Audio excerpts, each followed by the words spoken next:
টলিউডের জনপ্রিয় অভিনেত্রী, তার থেকে বেশি তাকে চেনে মানুষ দিদি নাম্বার ওয়ানে। কথা হচ্ছে রচনা ব্যানার্জিকে নিয়ে। রচনা ব্যানার্জি নাকি এতদিন পর্যন্ত তার নাম গোপনেই রেখেছে। আসলে রচনা ব্যানার্জি তার আসল নাম না, তার আসল নাম রয়েছে অন্য, কিন্তু এটি তার রাখা নাম।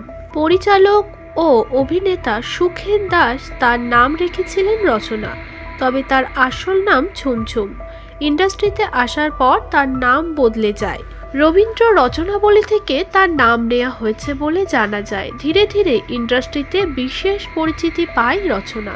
এই তো গেল টলিউডের কথা, এবার আসি একটু তামিল অভিনেত্রী সামান্তার কথা। নাগাকে নিয়ে বিস্ফোরক সামান্তা।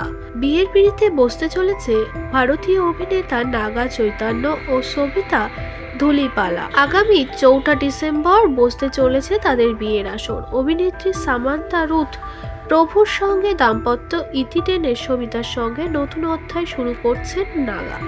বিয়ের হইচইয়ের মধ্যেই চর্চায় উঠে এসেছে সামান্তার বিস্ফোরক মন্তব্য। সম্পর্কে থাকাকালীন সামান্তার কথায় প্রায়ই উঠে আসত নাগার প্রসঙ্গ।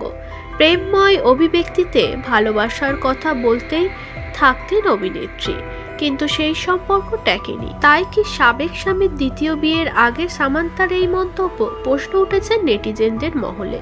কিছুদিন আগে মুক্তি পেয়েছে সামান্তার ওয়েব সিরিজ সিটাবেল হানিবানি।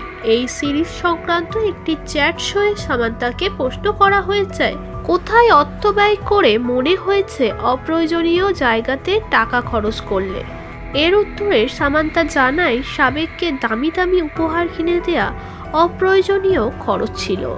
নাগার বিয়ের ঠিক আগেই অভিনেত্রী এই মন্তব্য নেটপাড়ার বাসিন্দারা মনে করছেন এখনও সামান্তার হৃদয়ের ক্ষত সেরে ওঠেনি।